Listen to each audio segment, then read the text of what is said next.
Coming up to what used to be the McCoy store run by Hans and Sylvia McCoy. And this is where you turn to get to the Cutlip Cemetery. This is what used to be the store here. I'll dub in some pictures of what that store looked like with, I think maybe Sylvia standing in front of it. So you'll cross this small bridge, which actually crosses the right fork of the Holly River. What's left of it, it's just merely a creek at this point. Turn right, and as you see, you just go about 50 feet, and here's the sign that says Cutlip Cemetery Road. I have driven my truck up this in two-wheel drive. It's relatively a lot of gravel on it, so I didn't spin. I don't know about the advisability of taking a low clearance vehicle up here. So whatever you drive, it's either a high clearance SUV or a truck. And I'd probably recommend four-wheel drive depending on the conditions when you visit this. It's kind of rough. I'm sure you can tell by the video.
A lot of rough spots here.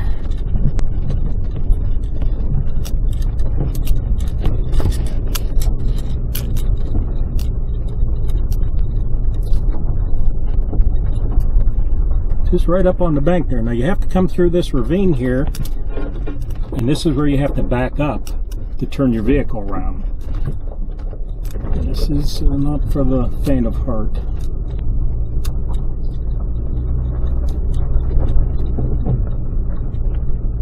And here we've made it to the Cutlip Cemetery.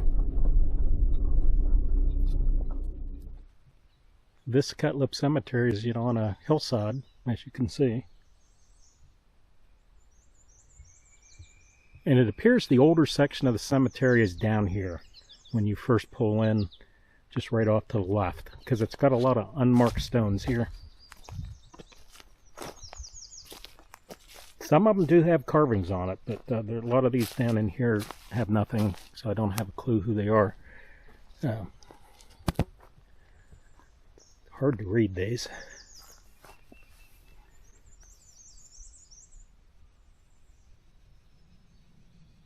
Looks like W.H. Rice. Is that correct? I'll look this up on Find a Grave. I know this is documented pretty well.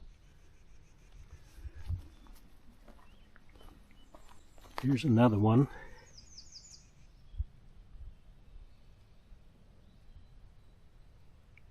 Can't really make that out.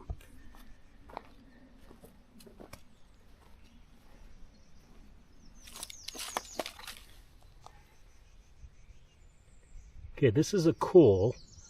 There are other cools in here. Can't make up the date on it. Here in the bottom corner is a neatly cut stone. The date that I could read says 1897 on it.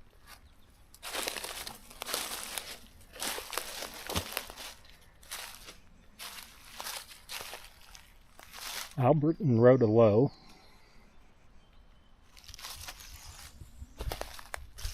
Look at a few more of these uncut ones.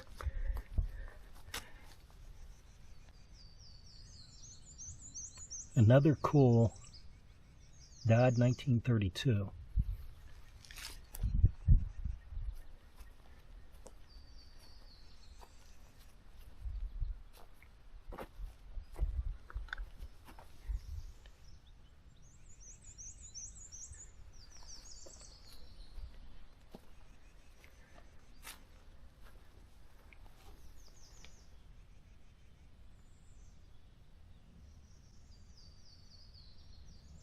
Can't make it out.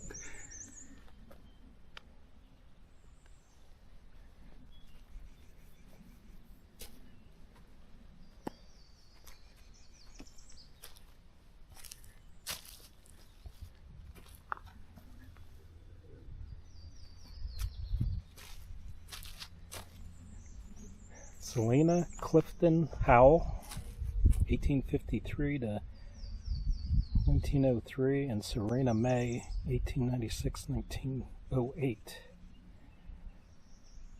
Mother and daughter, I suspect.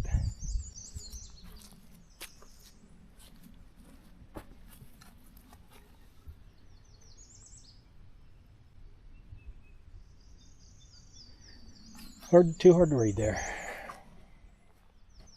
Here's Edith Brooks.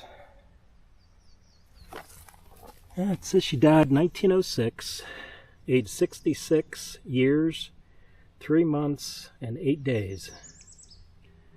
I know a lot about Edith Brooks because my cousin Matt Hall and I just finished a book on his great-grandparents Noah and Stella Cutlip. And Noah's father was Isaac Samuel Cutlip. His first wife was Mary Jane Fisher, and we determined that this Edith Brooks was the mother of Mary Jane Fisher, Isaac's first wife.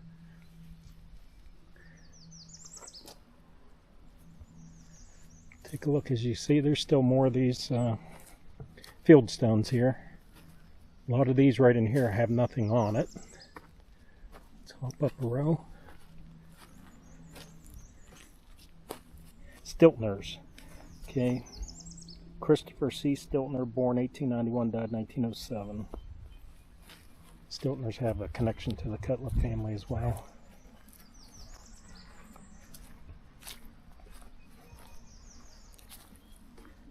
More Stiltners. Penina S. Stiltner, Bertie J. Stiltner, and Naomi C. First one, Penina, 1882 to 1896. Bertie, 1885, 1889, and Naomi, 1895, 1896. Still down here on this lower end. These field stones don't appear to have any markings on them. And I know these are a couple Cutlips up here. Yep, Samuel Cutlip is the grandfather of Noah Cutlip, 1819, 1897. And Penina Cutlip, 1829, 1904.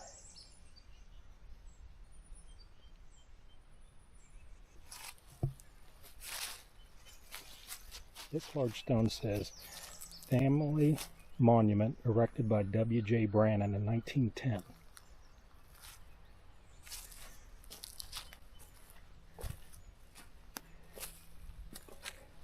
And that looks like William J. Brannan right there, 1864, 1932.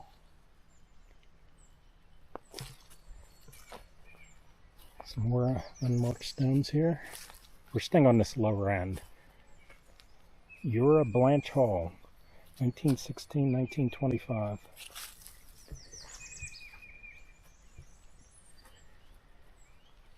These Cutlips, Jerry S. or Jeremiah Seth Cutlip. I believe he's a brother to Isaac, the father of Noah, Cutlip. The mother is Harriet F. I think she was a Hall, and I think her nickname was Hack. Harriet Hack Hall married Seth Cutlip. There's an Elmer Hall, 1920 to 36. We got a Clevenger here, 1902 to 1928. I want to go down to these broken ones right here, or ones that are leaning over, because I know who they are and they have a connection to the Cutlips as well. I think this is some of Stella Cutlip's relatives. This guy's a veteran, Thomas Clevenger, Thomas L, and I think the L is for Lawrence. He was a private in the Army. He died in 34. I'll have to check when he was born. We have a picture of him. And these two small graves here were his kids. Tommy is son of Lenora Ware, who married Harmon Fisher, and then later Will McCoy. But Tommy is actually, he's a Clevenger, but on his World War I draft card, he listed that he did not know the identity of his father.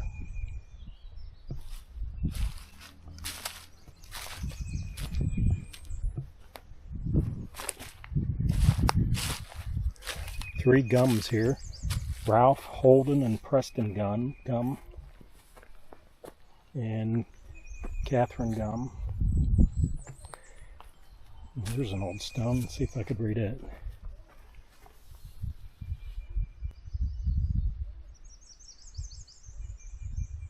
It's a hall, 1869 to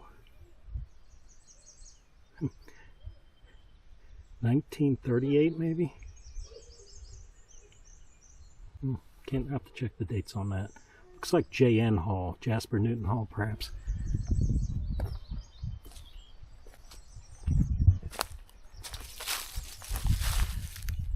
That grave is E.W. Perkins, 1871-1926.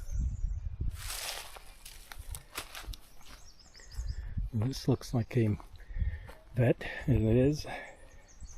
Albert Hamrick, private in the Army, June of 1897, February of 1975. So I suspect he's a World War I vet.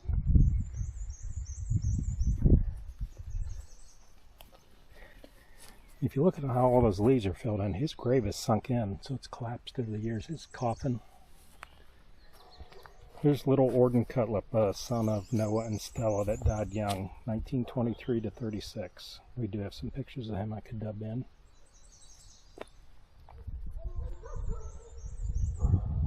Harley and Bethel Cutlip. Here's who we wrote the book about, Noah and Stella Cutlip. Noah 1895-1974, and Stella was 1903 to 1999, and Noah was a vet of World War I, as his military marker shows. Way in the back here, Groves. Yvonne Sue and Samuel Karras Groves. Another one, Ella and Tam Groves. Howard and Gladys Groves. Darrell Hall, 1933-2012. It's not too long ago.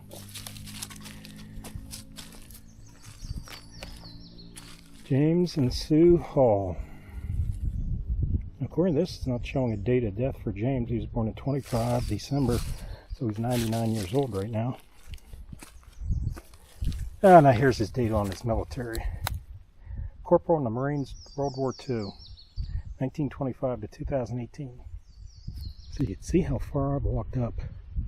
This has a couple relatively flat sloping areas, but it's really pretty steep up here. James and Peach Lowe. There's James McKinney Lowe's military marker. He was a private in the Army in Korea, 1933 to 2010 he lived.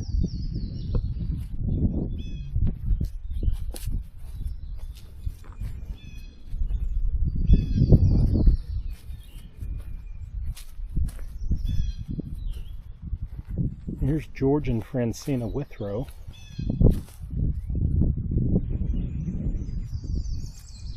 I'm not covering all these, obviously. Seymour Smith, Corporal, Battery F, 5th Field Artillery, World War I. He lived from 1898 to 1957. I don't know anything about him. Here's another vet, private first class in the Army, William Brady, 1907 to 1970. He'd have to be in World War II.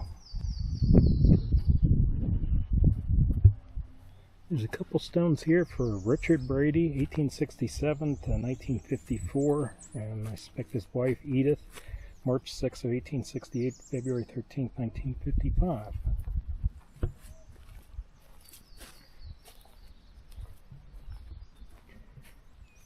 Jesse Brady, private in the Marine Corps, lived from 03 to 70, so I suspect that's World War II. Edward Paul Cutlip was a half-brother to Noah Cutlip. Private, Company D, 64th Infantry Training Battalion. I forget what the TNG means. World War II, from 1925 to 69.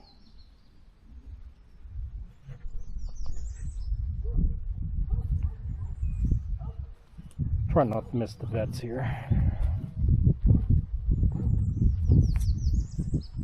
Now here's Noah's parents. Excuse me, this is Noah's father, Isaac S. Cutlip, 1864 to 1930. This is his second wife, Martha R. Cutlip, who was a Brooks, 1881-1958. As I said earlier, his first wife was Mary Jane Fisher, a daughter of Edith Brooks.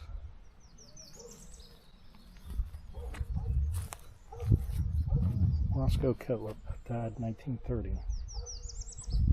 Now, and I happen to know this one, I'm related to him. Standard B, his nickname was Stuck Hall. Wife Martha. Alderstone, Benjamin Brooks, 1890-1925.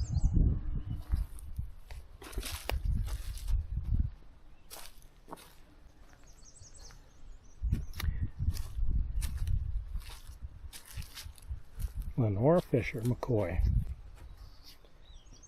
Middle grandmother, 1877-1969. Got a lot of pictures of her because she was Stella's mother. Her maiden name was Ware. She married Harmon Fisher. And then later married Will McCoy. And Will is buried up at the McCoy Cemetery further up the road here with his, I think it's his first wife. He had a bunch of kids by.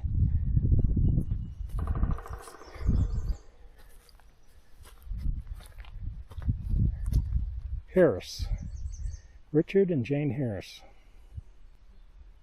Now this stone, I know these people as well. Shelby and Cordelia Coger. Cordelia was a Fisher, Stella's sister. And Shelby had the nickname Booney. Shelby Booney Coger.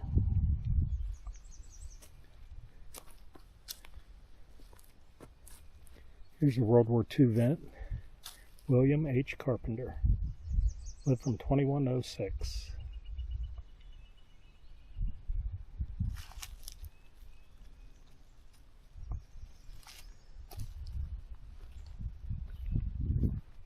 You see the ravine that this is right next to here.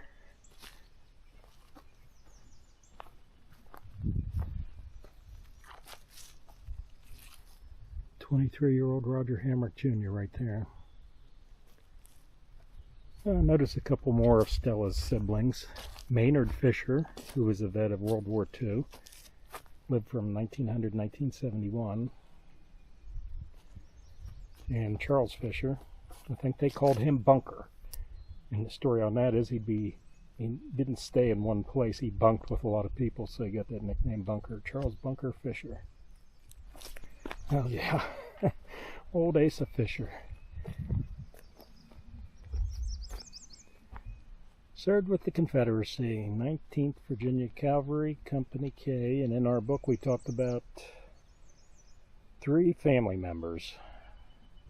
And the 4 of them total split right down the middle, 2 with the Confederacy and 2 with the Union. His brother fought for the Union, his father-in-law fought for the Union, and I suspect it was a brother-in-law that also fought in Company K with the Confederacy with him. So family divided. So I want to show you some. We talked about Isaac and Martha Brooks Cutlip.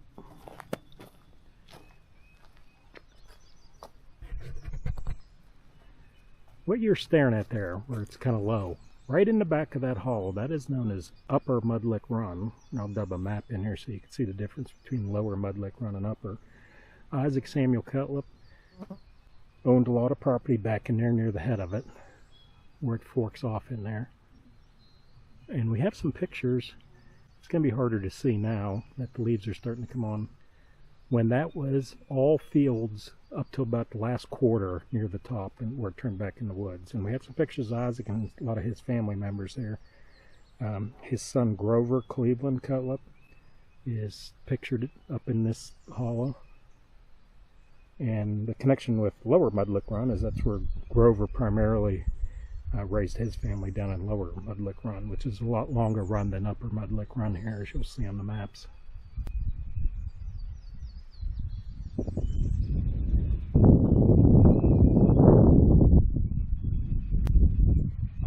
So you see where my truck is parked. There's no way to turn around except back up into the ravine there, and it's a tight squeeze to back up and then get back on the road over there. I'll do one more picture of the Upper Mudlick Run there when I'm coming off the hill here. I'll just pan around again. This is the lower section of the Cutlip Cemetery, where a lot of the old stones and a lot of unmarked stones are located. And then once you kind of meet this midway point going up the hill in the back, and for the most part up this hill are a lot more modern, using the term loosely going up here.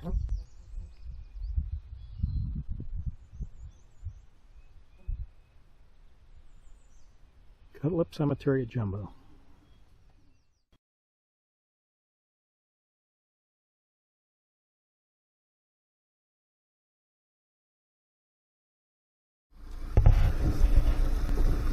As we're coming back down off the cemetery road here, just straight back there, you can see the head of Upper Mudlick Run.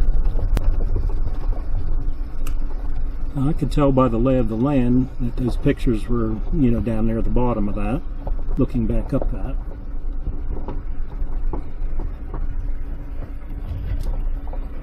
And I wanted to mention about the Cutlip Cemetery up there, and there were some low, L-O-U-G-H, graves up there. According to current land records, the Lows owned a lot of the land around this cemetery, and in fact, it doesn't actually distinguish a carve-out for the cemetery unless there was some exception for it in a prior deed.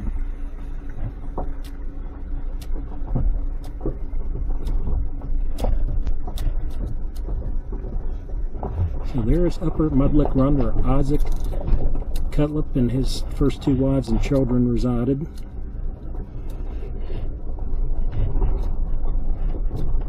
Okay, I'm in Upper Mudlick Run on property once owned by Isaac Cutlip.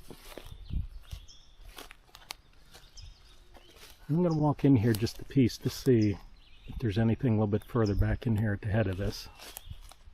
I wanted to show you this. There are pine trees right here. Large, tall pine trees, which is normally a sign of past human habitation. See, there's a log job here. But I'm at the forks, slightly above the forks of Upper Mudlick Run, which is where Roger Cutlip had told me he believed the Cutlip family lived. Now the problem is with all the trees on it, in the pictures that we have, it was a field, and you'd be able to see up there. But look at those pines. And of course there's an old cellar house there. So this is likely the area.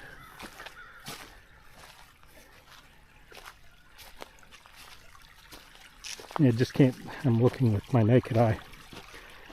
Can't see the view that's in those pictures because of all the trees.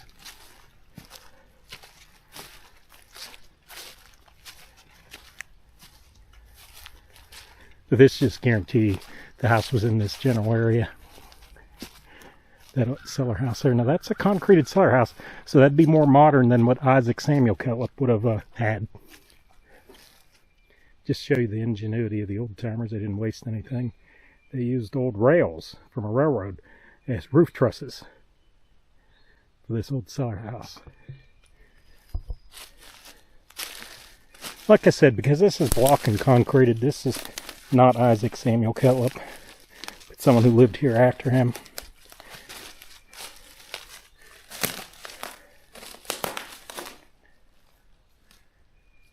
Almost like a little more than a cellar house here.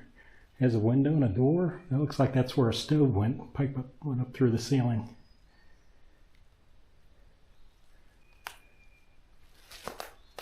Big dead pine here. Okay, I'm back in a second patch about 150 yards behind that cellar house, but I'm in the right fork. And as I look at the lay of the land here versus the old pictures from the 20s, I'm convinced the picture was over in this right fork, not the left fork. I'm going to walk back about another 100 yards here just to see. Because it looks like it stays relatively flat before it makes that steep upgrade to the top there. And that's what those pictures look like. Keeping in mind there's 100 years of tree growth here. Okay, I'm pretty sure this right side is where Isaac's house was. And the reason I say that, this was all a field in the 20s there. And the tree that grows up the quickest after that and stays are poplar. And this hollow's flooded with it. All poplar. Now right up there, 50 yards, there's a wide area with small growth. I'm going to check that out. Okay, still in the right fork here. We're getting to the point where the hill starts to go up steeply, as shown in the background of the pictures. There's a nice flat over here I need to check out as well. As you can see, I'm standing in a poplar grove. This clearly was a field at one time. It's hard to say how many times this has been harvested since the 20s. But look at the skyline, way back there on the ridge. And we're in the right fork. The left fork is over that point right there. So, how close does this look to the pictures we have? These trees do make it difficult. The other indication, and they're much harder to see because of how old these are, they're moss covered in leaves, these old rock piles that farmers did in clearing their fields. I'm standing on one now, right there. You can see that one. Coming right back down to where all these pines are around that old cellar house here. It's just interesting, they're only located at that spot, around where there was a house and a cellar house, and nowhere else in this hollow. Or run, since this is upper Mudlick. This is upper Mudlick Run. This is looking up that right fork. It's a nice flat area right in here. With the trees here, you can't see the same contours as what's in the pictures.